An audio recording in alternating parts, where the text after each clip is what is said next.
बिस्मिल्लाहिर्रहमानिर्रहीम। अस्सलाम वालेकुम। Class 6 subject English lesson number 7 sports and sportsmanship. आज लेसन नंबर 7 की एक्सरसाइज का फर्स्ट लेक्चर है। पेज नंबर है 78। लेट्स स्टार्ट हो रहा है वोकेबलरी से। Differentiate between indoor and outdoor games. Outdoor games और इंडोर गेम्स में हमने डिफ्रेंशिएशन करना है। तो जी इंडोर गेम्स होती हैं जो घर के अंदर खेली जाएं और आउटडोर गेम्स वो होती हैं जो घर से बाहर खेली जाएं, मतलब उनको घर के अंदर खेलना मुश्किल होता है। तो ये ऊपर कुछ उन्होंने दी हुई हैं गेम्स के नेम्स। आपने इसमें से बताना है कि इंडोर कौन सी और आउटडोर कौन सी और उनको उस वाले कॉलम में लिख देना है। अब हमें पहले यहाँ से हम देख लेते हैं, उसके बाद नीचे वाले कॉलम में उतारते हैं।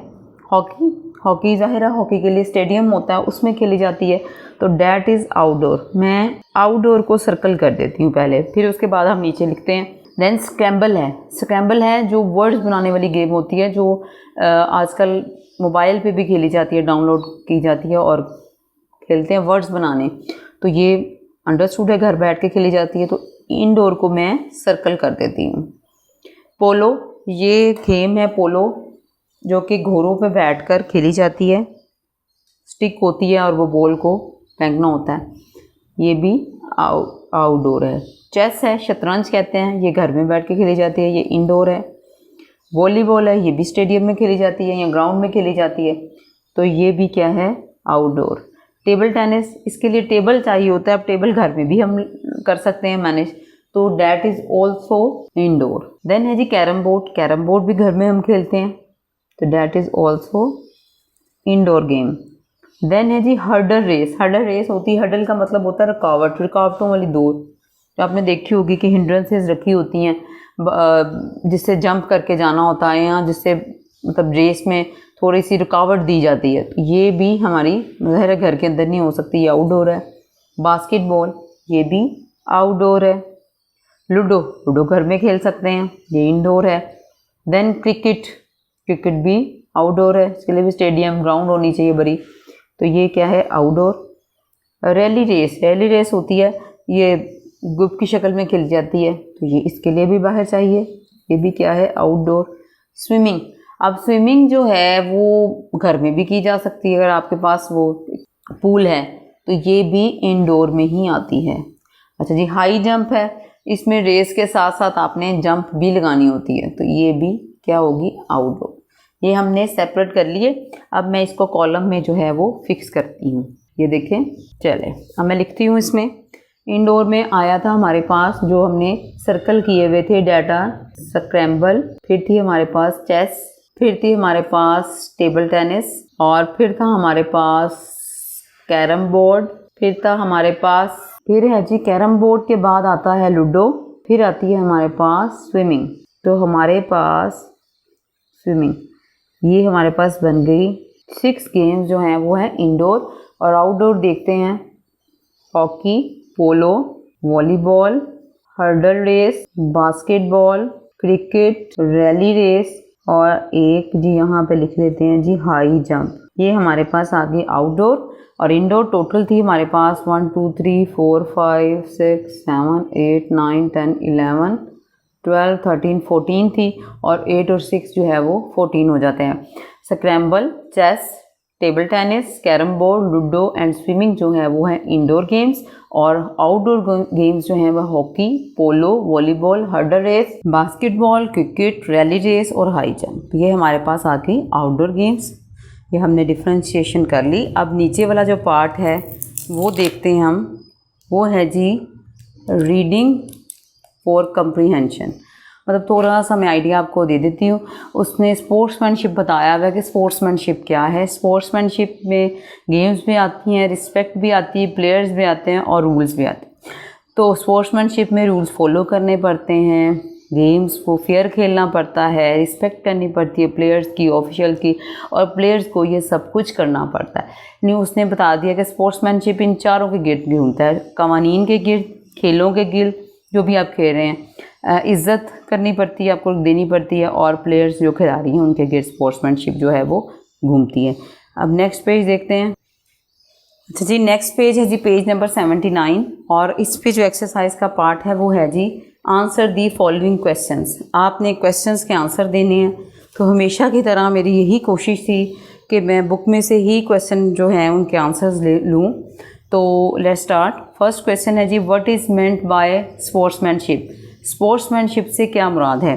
तो ये यहाँ से पेज नंबर 76 पे अगर आप देखें, ये लास्ट में 76 के लास्ट में अगर आप देखें, इसको ज़रा ऊपर करके दिखाती हूँ। ये जो सर की जो डेफिनेशन है, टीचर जो बताते हैं, sportsmanship include respect for the game, the players, the rules and the officials.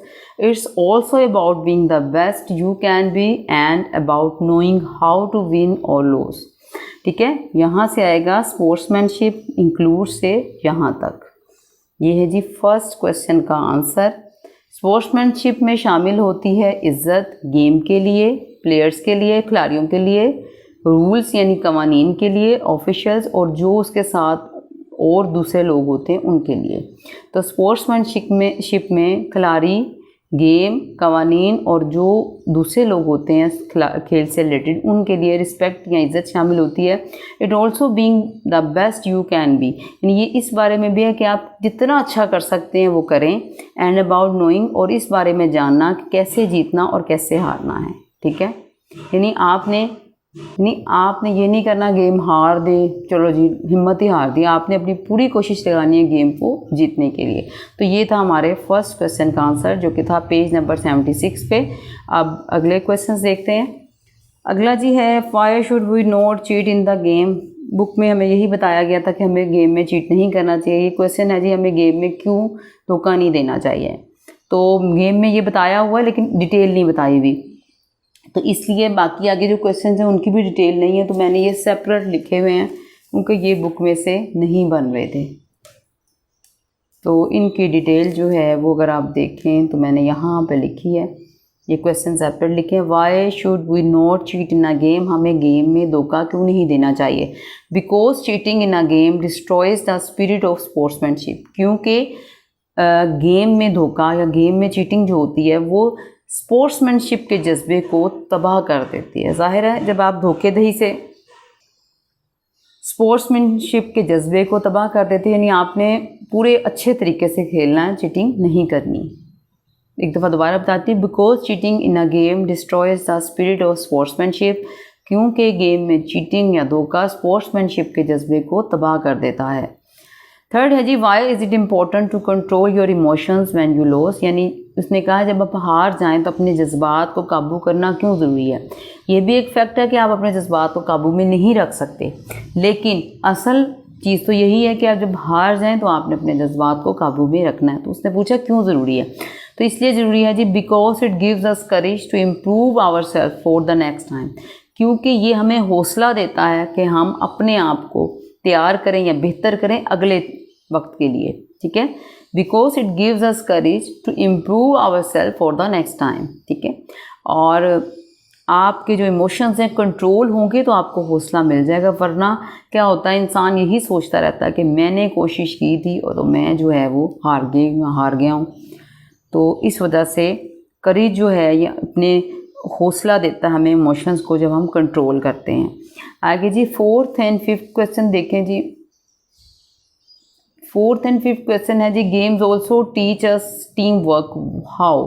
उसने कहा है कि गेम्स हमें टीम वर्क भी सिखाती हैं, और कैसे।